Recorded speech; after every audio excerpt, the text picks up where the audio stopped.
Grab your popcorn and snacks. Find a comfy spot, take a seat or lie down, and let me transport you to a place of fantasy, ghost stories, ancient legends, odd creatures, alien encounters, and other magical topics. You may even decide to join the conversation. From faraway lands to your own backyard, with a small dash of pixie dust, turn out the lights and open your minds. The journey is about to begin. Hey, welcome. We got a surprise show today. It surprised me.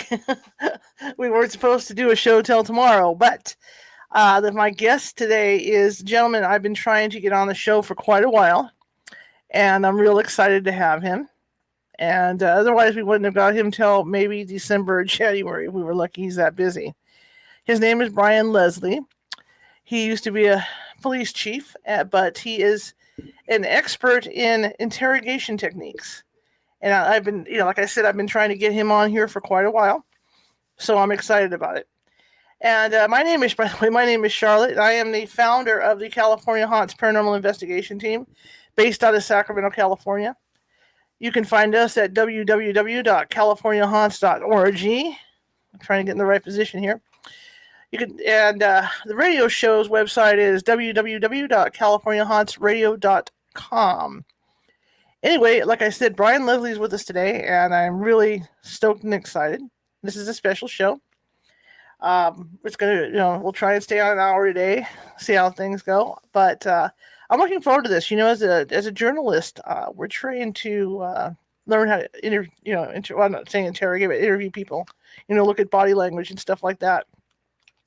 So it should be interesting to get the inside scoop on interrogation techniques that police officers use. And see how they do their stuff. So I'm really looking forward to it. Anyway, I want to thank you guys for tuning in, and for those of you that missed the day show today, this is going to replay at 6:30 tonight, the usual time. So I'll go ahead and post this so people can actually see the show. But I want to thank everybody who comes in today ahead of time, as well. So I want to go ahead and call Brian, and it's going to be a phone interview just to let you guys know. And here we go. I still think I need to get some dialing music, you guys. Of course, I had a drop down just happen on my cell phone. Naturally. Okay, here we go.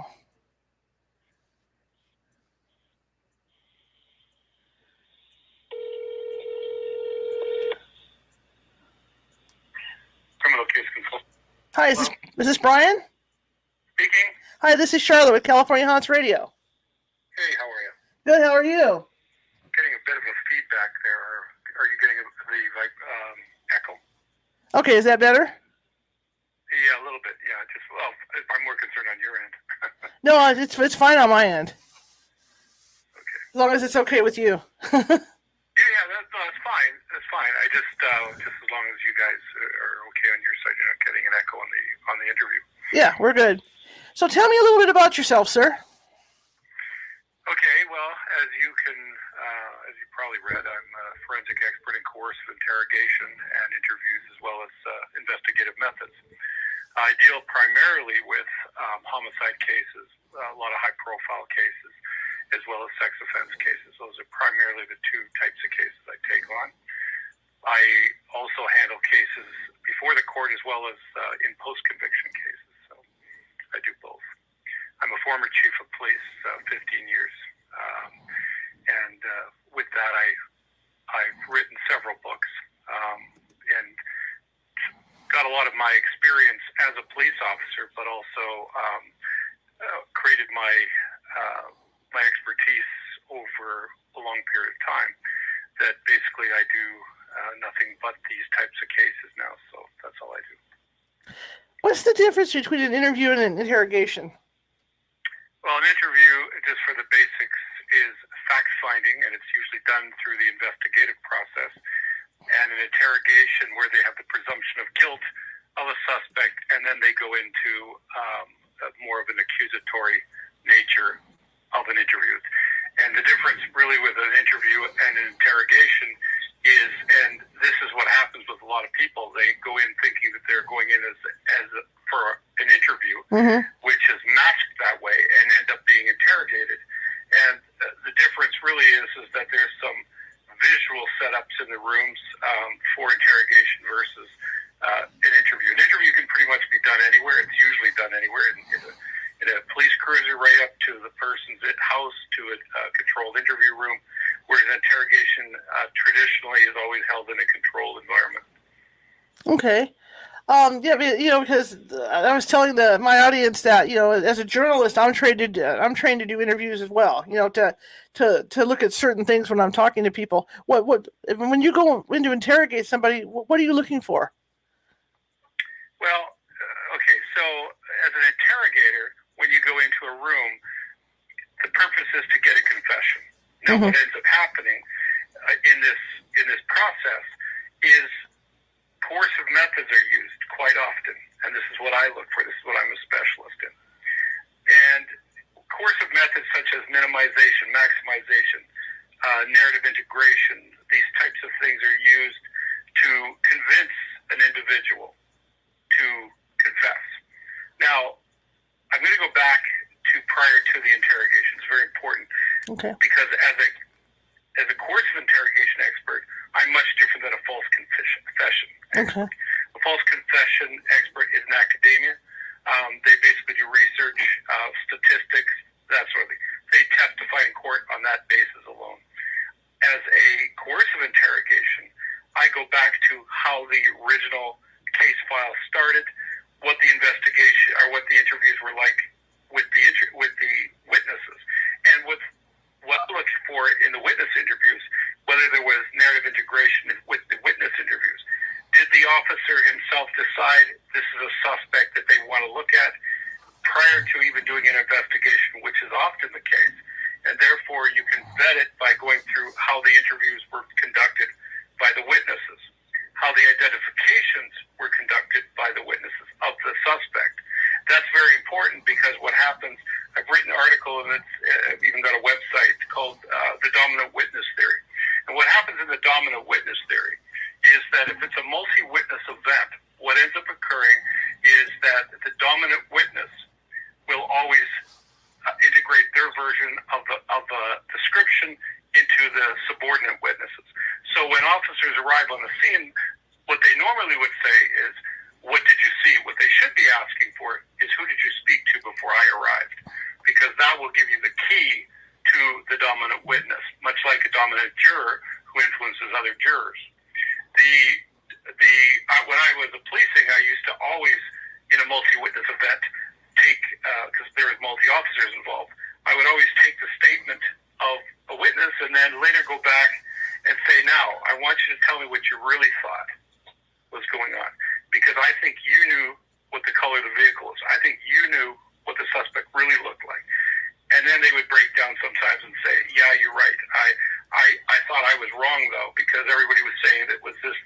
I need to know what you have to say. That's the first key of a flawed investigation.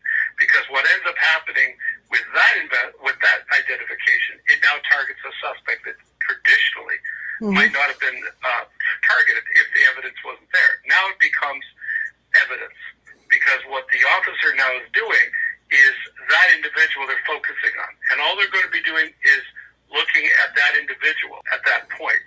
Not that they should be doing that. It's called a deductive method of investigation, where you only look for inculpatory evidence, not exculpatory. Inductive simply means that you accept all information, you vet the information, the source of the information, and you draw inferences, and based on those inferences, you draw reasonable conclusions.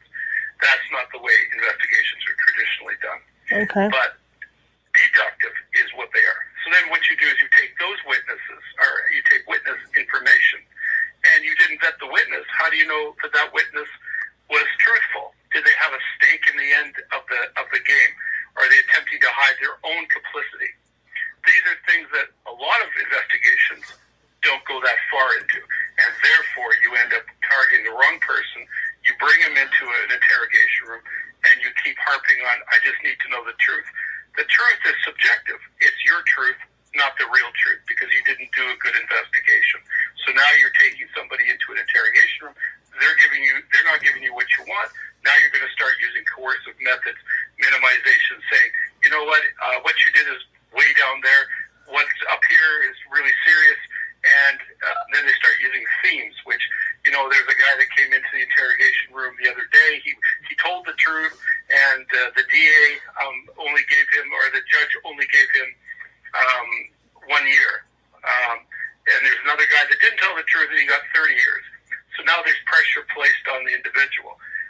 He's put in a no-hope situation using these types of techniques: maximization, minimization, narrative integration, narrative traps, which no matter how you answer no matter how you answer the question, it's always going to be inculpatory. Okay. So these are techniques that are used, and most people have no idea they're being used. And this is why what I do is I go back to the very beginning of how the interview, how the witnesses were interviewed, how the identifications were created.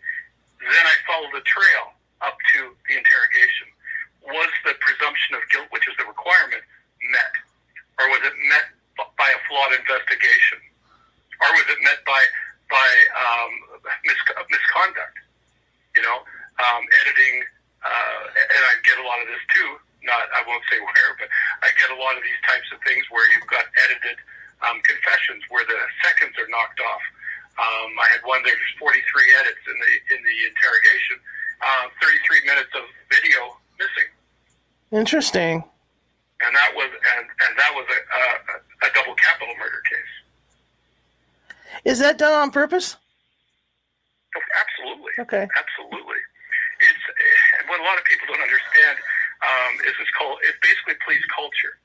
There's a lot people don't understand about police culture. Number one, most police officers, and I'm sure you've heard a lot of these types of terms, the thin blue line, basically the brotherhood, this sort of thing. And I've written a lot of articles on this, and the fact of the matter is, these people that enter into misconduct of this nature are very few and far between. There's a lot of good officers, but they don't, as you know, through the media, the bad ones are hitting the top, the media points. When they do something like like the Floyd case. Those types of things happen all the time, but certain ones get to hit the media. You're dealing with officers that are dealing with people every day in a negative way. A lot of the time, if you see evidence that's perhaps been eliminated, for some reason disappear, it may just because of them trying to cover themselves because they didn't do something. That doesn't mean it was necessarily misconduct. And in the interrogation room, when you come down to into coercive elements, it's not misconduct. What it is it's a technique they've been trained, and that technique is improper. And the technique, I won't get into the name of it because of reasons, but that technique was basically impeached in 2017 after 30 years of use. So every department had been using that technique, and they're basically hardwired for it. So what ends up happening is you now have, and there's a great report that's out. It's the Brooklyn DA's report on I think it's called 425 years. I just don't know the exact name, but that if you search that, you'll get it. Right. And that report looked at 25. It looked at 25 cases that were exonerated and examined why they were exonerated and the techniques that were used in confessions in those. And it's very, very revealing. How do faulty identifications of suspects happen? Sorry, go ahead again. Sorry. How do faulty identifications of suspects occur? How often? All right. Misidentification. Yeah. How do they do that? Lots. Okay. Lots. And Happens a lot. how does that happen? Because you're not vetting the witnesses properly. You're accepting their version of events. You're not comparing notes with other witnesses. The way you're taking, for example, a suspect is called a six-pack. When you're looking at a photo lineup, there's techniques that are used by officers, and I've actually got about 2 or 3 of these cases right now that basically are used in such a way where the witness has been coached prior to. There's other techniques that are used, thumb tapping on the picture, things like this, that gives that sense that this is the guy you need to pick. There's lots of these types of things that go on. And, I mean, when these things are going on, a legitimate six-pack is given out to a legitimate witness. The fact is maybe 2 much information was given to the witness prior to them picking. There's a lot of, it's not misconduct, it's just bad judgment and not understanding why somebody would pick a specific individual. And the question is, did they know this individual before? Okay. Did they have a stake in the game? It becomes a tarnished identification. If there's a stake in the game, you got to find other corroborating evidence. Okay. Yeah, because I'm thinking about, when you said, and then suspects, I mean, if the guy is further, or if the person's further away, or maybe they're on the move, I mean, they could misidentify that way too, because I know police have the same test that journalists have, where they'll run somebody through a room. And everybody has to write down what the guy looked like, and I mean, everybody in the room comes up with something different. Sure, absolutely. And this is one of the reasons why thorough investigation process has to occur with that.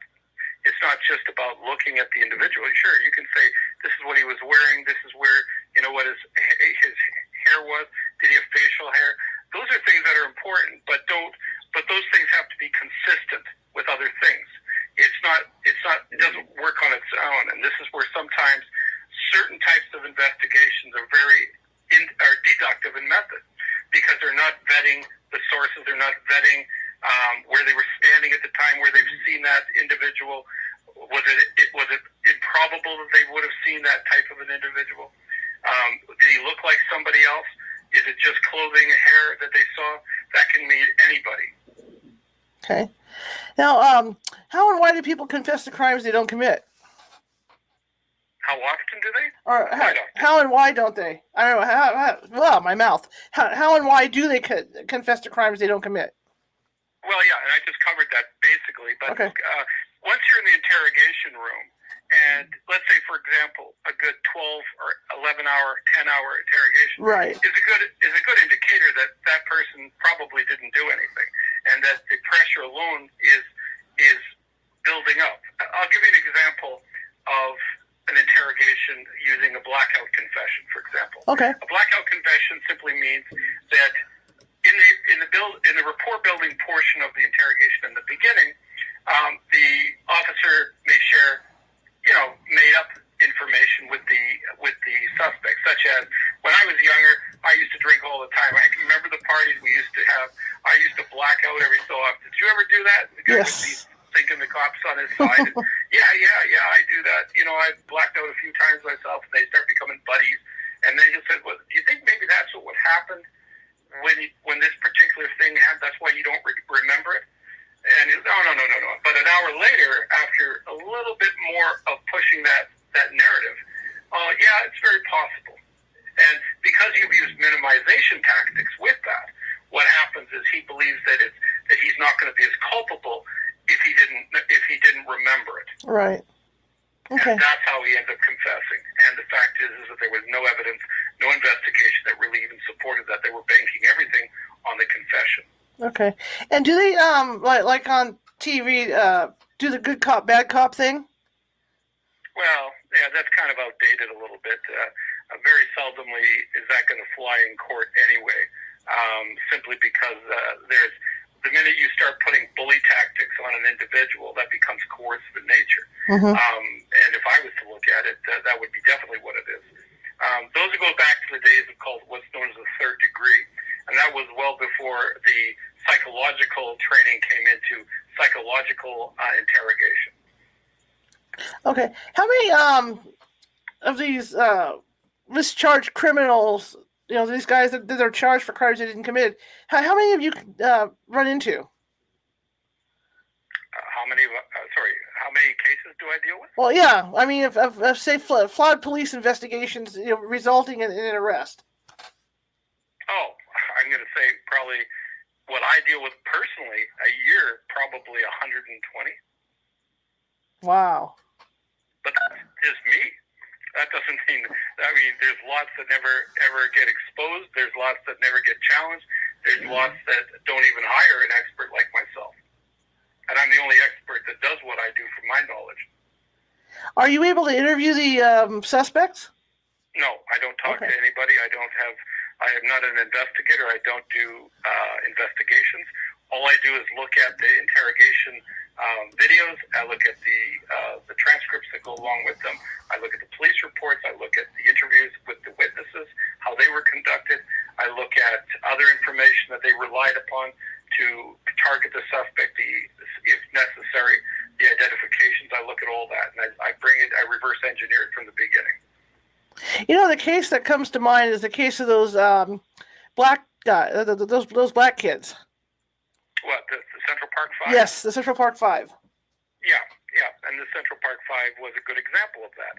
That was done in Manhattan, and the issue with that particular one was that back in those days they were utilizing the third degree type method, and that had a lot to do with them going into an interrogation room with one of the officers, so there was no witnesses, and they were coerced into providing a statement, and that's how that happened. What a mess that was. And being young, you got to remember, vulnerability has a lot to do with targeting. If a person goes in with the idea, for example, you have a situation where you have, let's say, a baby death. Mm-hmm. A good example of that is the parents want to help the police. They want to go in and give police information. They think that they're helping, but what they're now being converted into is potential persons of interest or suspects. Okay. What's one of your... Unknowingly. Okay. Makes sense. Makes a lot of sense. What's one of your more memorable cases that you've worked on? Well, I was the expert on the Molly Tippett's case. Okay. I dealt with the Hammond case out of California, the capital murder case. I've been involved with. I do a lot of very high-profile cases. I don't have them in front of me, so I can't read them off to you. But I do a lot of those types of cases. Yeah. And how long does it take you to go over everything and get prepared for court? Oh, it depends on how long the interrogation was, how much. I usually ask for 30 days. Sometimes it can be done in 30 days. Sometimes I need a little bit more, depending on the types of case it was. How much? If it's a 5 or 7 hour interrogation, I'm going to need it probably more than 30 days. My reports alone can range anywhere from 60 to 175 pages. Now, you were a former police chief, so what made you get into this line of work? This part of it.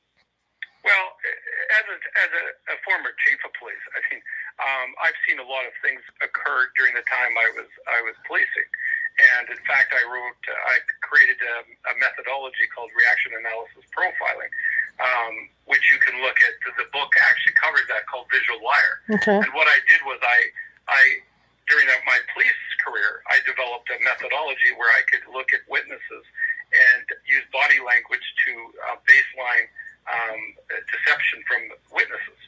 So there was 3 points: the head tilt, the eyes, and the mouth. And basically, what happens and you can get the book. It goes right through everything with Visual Liar. That's still an ebook, I think, online.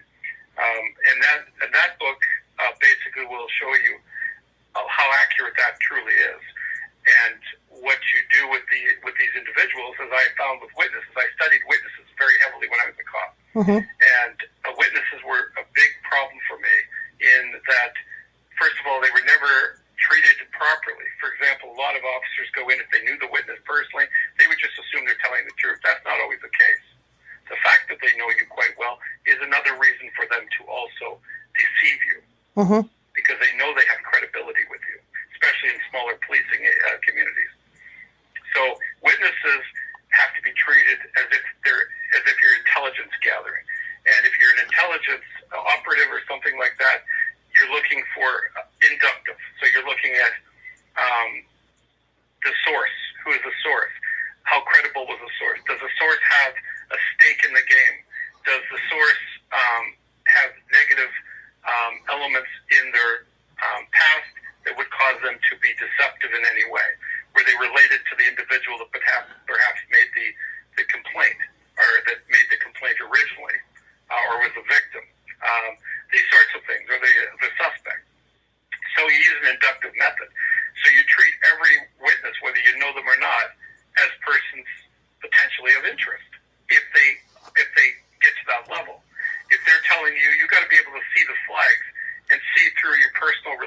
relationships, and what you believe is a good guy, and you've got to see past that this individual may also be totally deceiving you.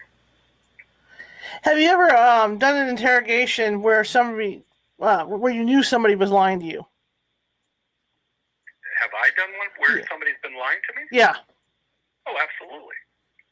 I've done over 2,000 interviews and interrogations in my career. Interesting. This is just absolutely fascinating to me.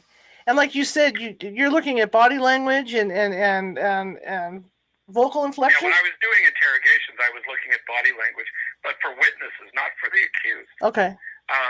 The suspect alone, if the suspect were to tell me something in the interrogation room that didn't meet my investigation, I'd go back to check my witnesses to see exactly if somebody was deceptive in the witness side.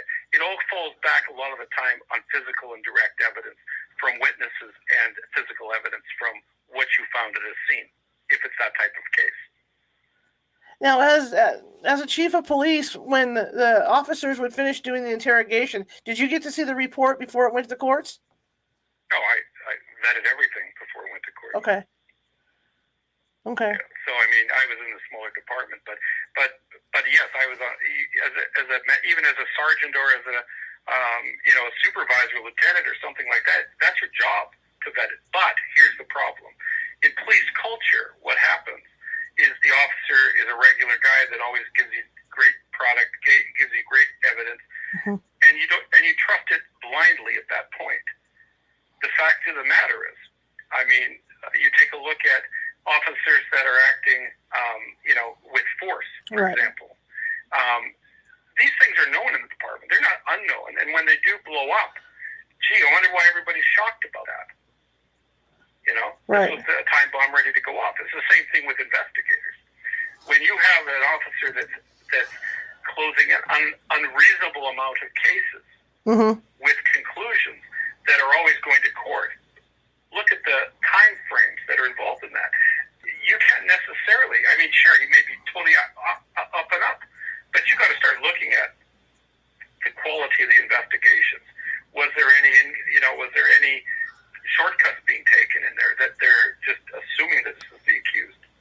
I can look at an interrogation very, very quickly, and I can also tell you right in the very beginning if it's going down the wrong path. Okay. My other question is, like you say, sometimes there's missing stuff. Are you able to access the missing stuff, or is that gone forever? The missing stuff? Yeah, like you say, sometimes there's stuff that's not put in there that should have been put in there.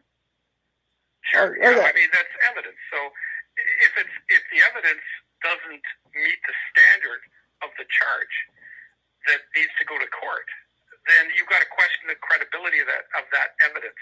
And at all times, you have to look at, if this is too good to be true, it probably is. Okay. You have a very interesting job, for what you do. It's fascinating. Absolutely fascinating. Keeps me busy regularly. So how do the police officers feel about you? I mean, obviously you must run into some that you worked with before. No, I deal with 49 of the 50 states. Okay. I deal with every state, every county. I work with public defenders' offices across the country. I work with federal, state, military. I work with I work only with attorneys primarily. Okay. Not that I'm not available to the DA's offices. Anytime they want to call, they can. But generally, I get called by these agencies, and I work with them regularly. I was just wondering how they felt, when they saw you coming in into the room. Well, no, the police officers and stuff like that, they're just, for me, I don't know any of them. So I just look at the work they do, that's all. I couldn't put a face on anybody. When somebody calls you to help on a case, what's the process they have to go through to get you involved? Well, I do both post-conviction, and I also do cases before the court. Any case before the court has to be done through the attorney. If it's going to court it has to be done through the attorney. In post-conviction cases, depending on how old they are, there's a lot of families will approach me to look at statements or something like that. That I do. and I prepare reports because they don't have an attorney on board, and Mm-hmm. nor do they have any attorney that's going to be taking it anywhere at that point. Generally, I like working with the attorney because then I get the information directly from them, and they have access to information that obviously a family wouldn't have. So in that respect, that's important on post cases, and there's a lot of post cases out there.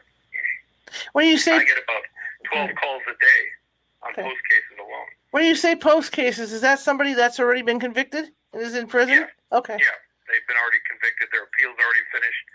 Generally speaking, they've already been serving probably 2 to 3 years already. Generally, those are the types of cases I get a lot of. Kind of like with Scott Peterson. What just happened with Scott Peterson? Yeah, exactly. Yeah. Okay. Yeah. Okay. Just absolutely fascinated by all this. Now, when you have to do a post case, do you talk with the family at all? You don't. Well, I talk to the family to get some context of certain things, because they have access to their loved one or their person that they're advocating for. But generally speaking, most people that are convicted already have their discovery package, which would be, a lot of the information from the case that the attorney had given them. And if not, they usually go through that individual's attorney to get some of that documentation, or the attorney sends it directly to me. My next question. I know the appeals process takes a long time. So how is this handled? If after they get convicted, the family calls you and you put all this together, does it have to go through appeals, or can you go through different channels? I have nothing to do with where it goes after that. I prepared for them. A lot of the time they already have a process that they're already looking to do. They've spoken to somebody who's going to do a habeas corpus petition or something like that after the appeals have already been exhausted, something like that. Generally speaking, I don't get involved in any of that because I'm not an attorney. I don't give them legal advice. I just basically say, I do what I do. If this is going to help you, then I'll do it for you. And a lot of the time that happens. What's one of the oldest cases that or what is the oldest case that you've looked into? How many years? Well, the earliest one, I won't get into details because it's still before the court in a civil action, is New York in just after the Central Park 5. Okay. Wow. That's a long time. Yeah, a lot of time goes by. I've got, I also deal with some cases, for example, that are that have gone. I think there's one that was originally charged in, I'm going to say, he was charged in the 80s or 90s, but the case went back to 64. That's quite a while. And he was charged with several counts of murder. He was on Dateline in 2020. So was he able to get out at all? No, he's still in there. He's still in there? This case is very divisive in nature. So it's these types of cases. They often take years to go through any Sure. process whatsoever. Sure. If they go through any at all. A lot of times, even a lot of habeas are turned down, and their petitions are turned down, and they exhaust pretty much everything by after they've been in prison for some period of time. Mm-hmm. How does it make you feel when you actually get to help somebody? Like get out or in a trial so they don't get convicted. Oh, I have lots of those cases, and yes, I see what I accomplish every day. I mean, to me, and I hate to say it, it's kind of like routine for me, but because it's like police work. You go out in the street every day, you fight crime every day, you make arrests, you make a difference, but you don't really think about it because it's your regular day gig. So I do the same thing here. I've got a lot of wins.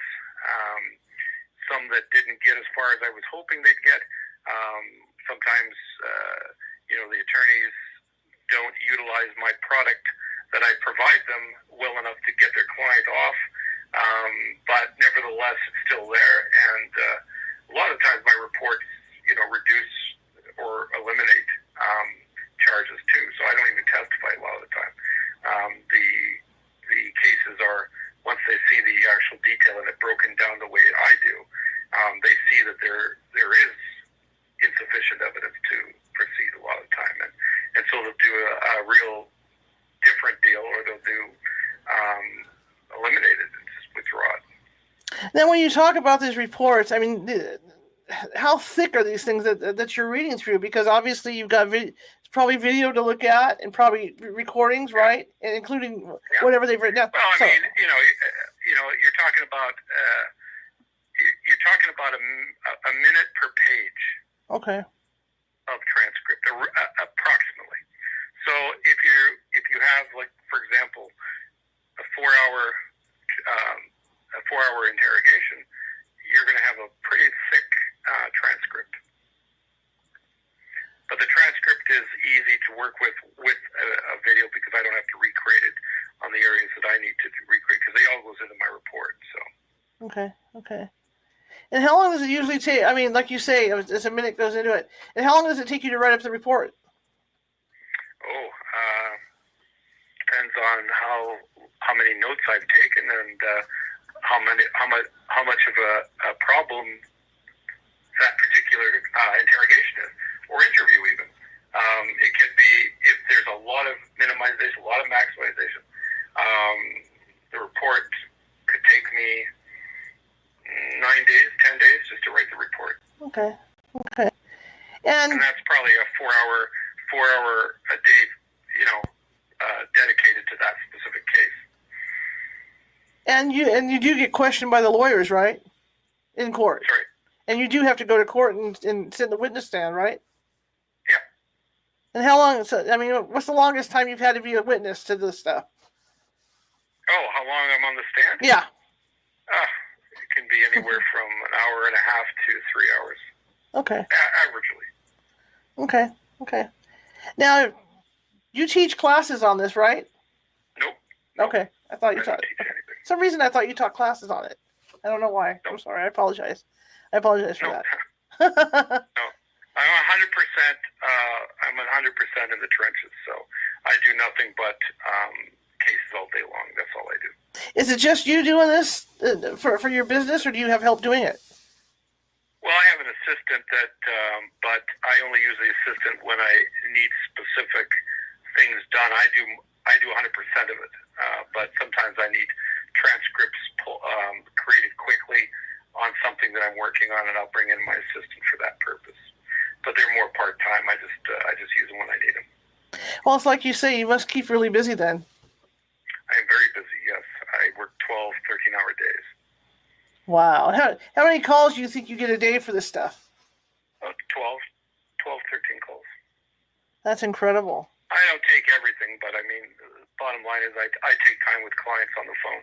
And whether attorneys, when they call me, it's usually going ahead right away. So they'll usually get me things right away. But when it comes to families or inquiring over, post-conviction cases, I listen to them. Sometimes I'll spend an hour on the phone with them just because I like to listen to them, because they're very frustrated with the system the way it is, and so sometimes they just need an ear to hear it. That's all.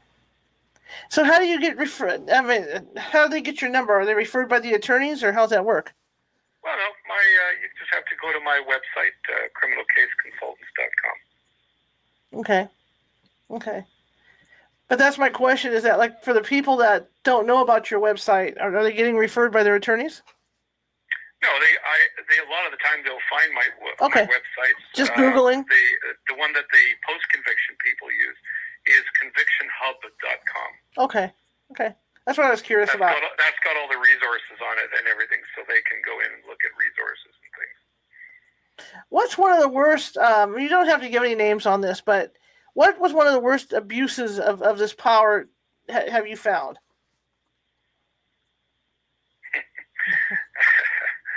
Well, the worst? Yeah. So far in your career.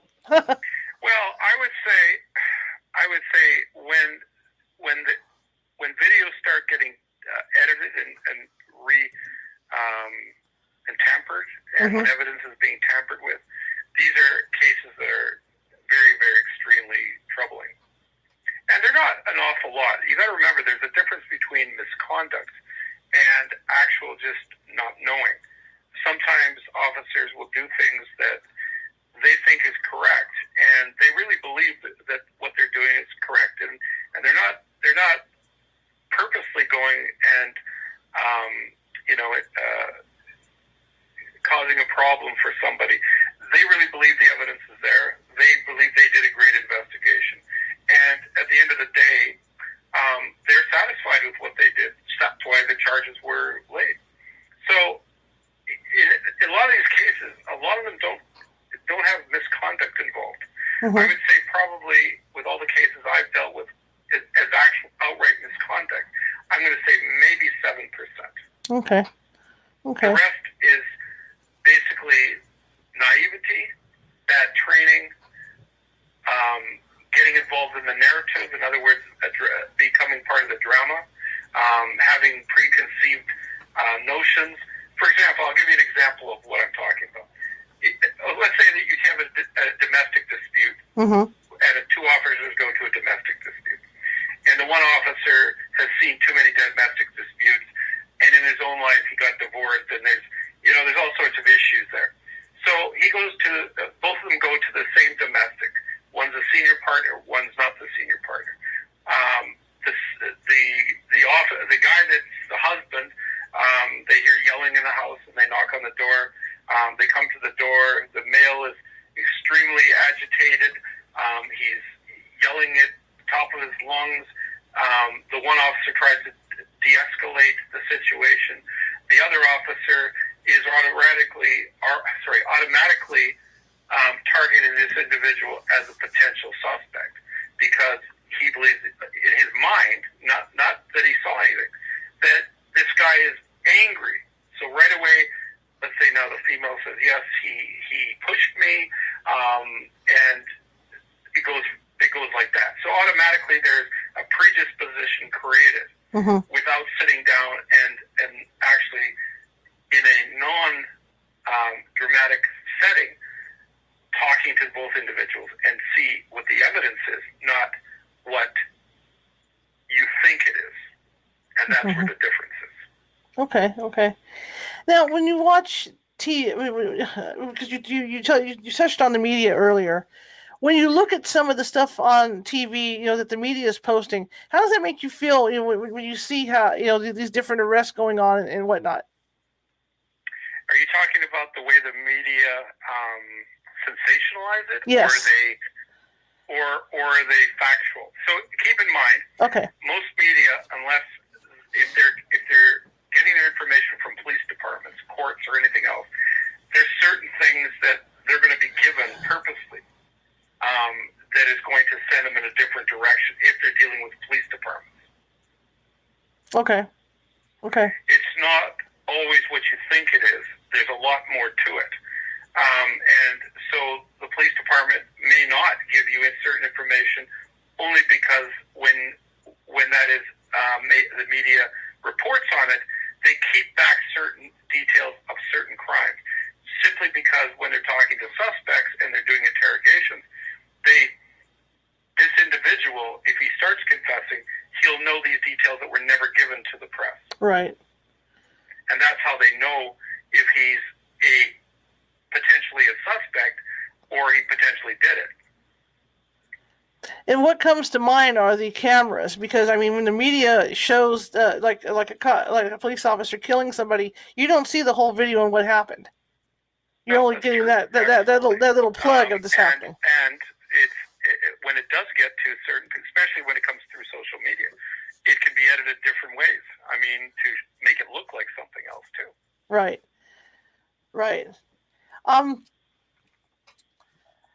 Have you ever had anybody that you've gotten, that you've been able to free, or somebody that didn't get convicted that came out and thanked you straight out, or once you testify, do you leave, or how's that work?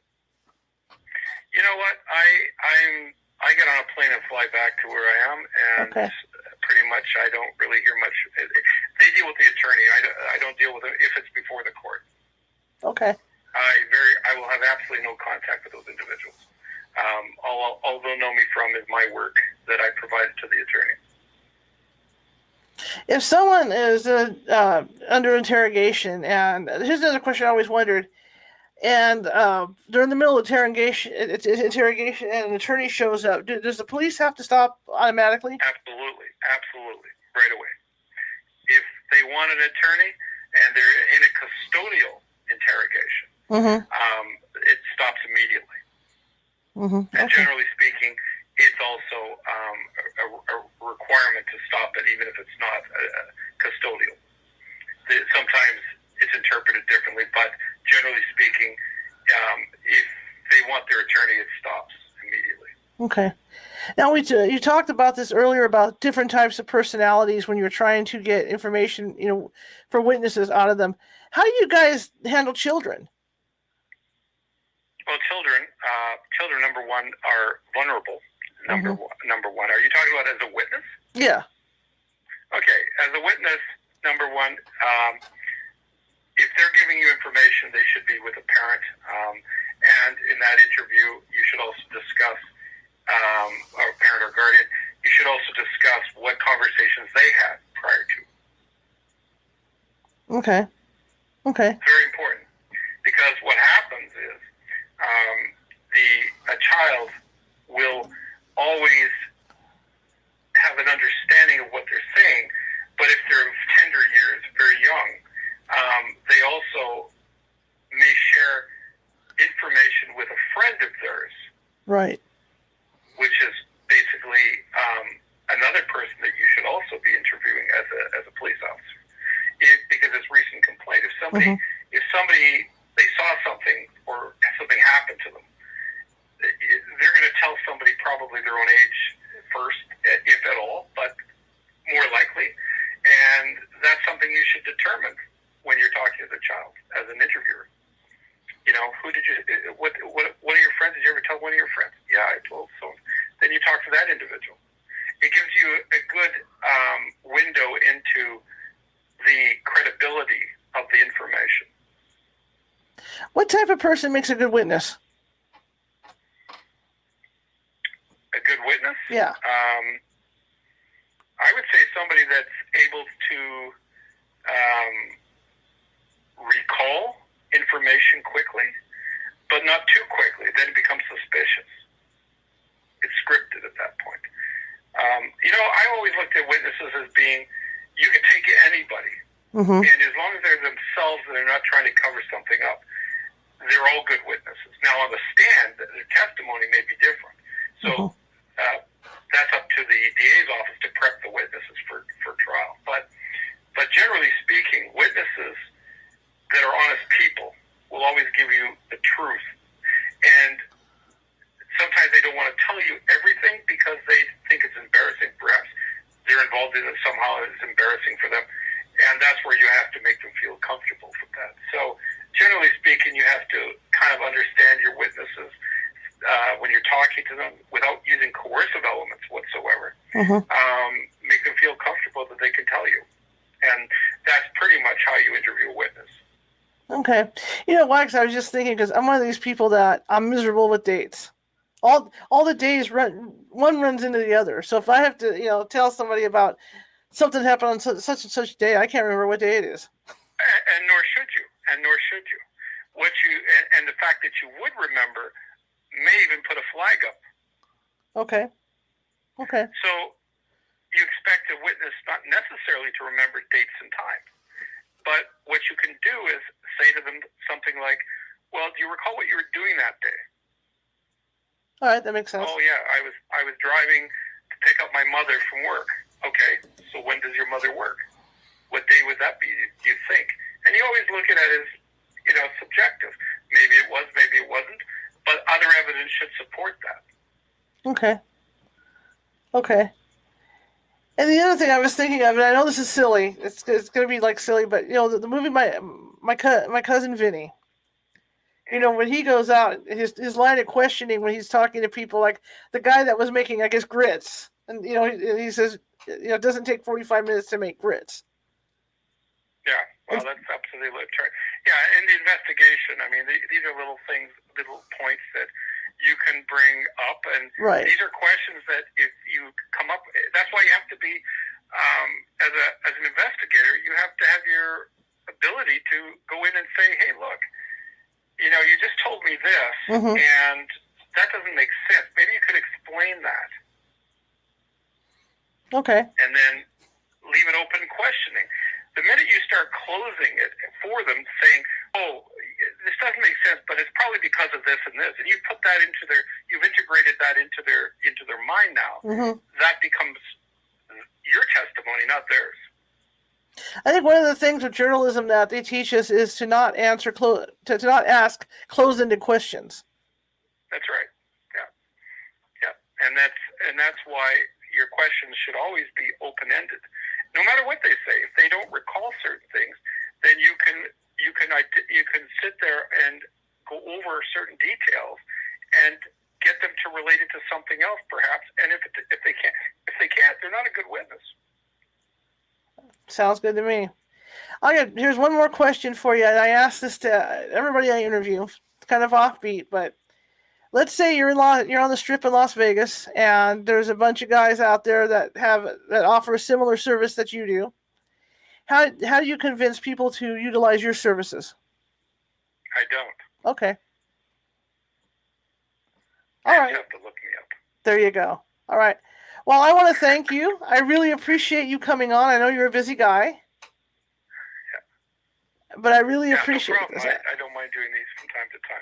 I learned so much from you today, and I thank you so much. And I hope I didn't bore you to death or silly you to death or anything with my silly questions. I do a lot of interviews. I mean, I prefer to get the word out of what's out there, and a lot of people don't realize that there's people, there are experts like myself that, you know, it's not just myself. There's experts in every different types of categories. You know, right? Forensic experts in ballistics, forensic experts in crime scene reconstruction. There's all sorts of experts out there, but you have to know what you want to look for and what the issue is, and then go looking for those experts. Absolutely.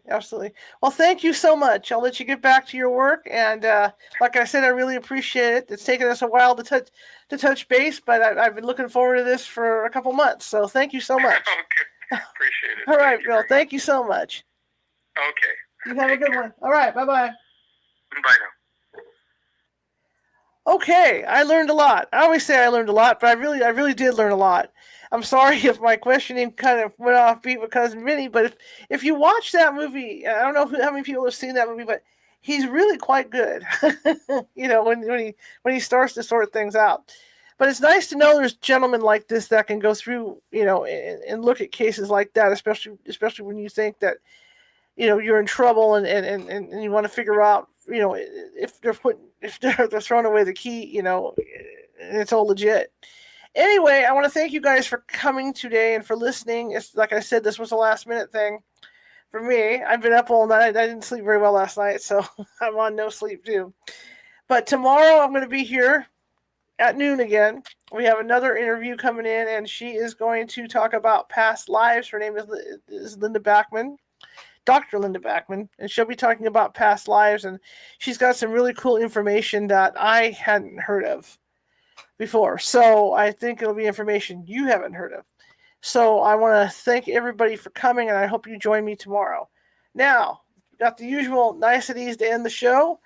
If you like the show, if you see that little banner thing going, ticker tape going across the bottom, I call it my CNN tape, please donate.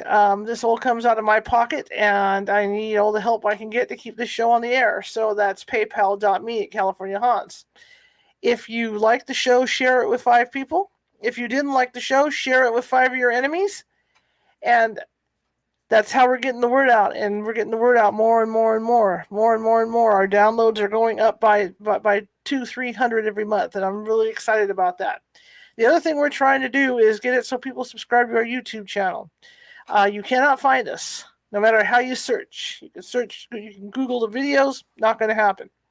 The reason why is because we need a certain number of subscribers in order to get a dedicated URL on our YouTube channel. So the more people we have subscribe, the more we're going to be able to, you know, the more people we have subscribed will give us the numbers that we need to get that dedicated URL. In the meantime, if you want to check out some of our past videos, because we're in our second season, I believe this is our 72nd or 73rd show.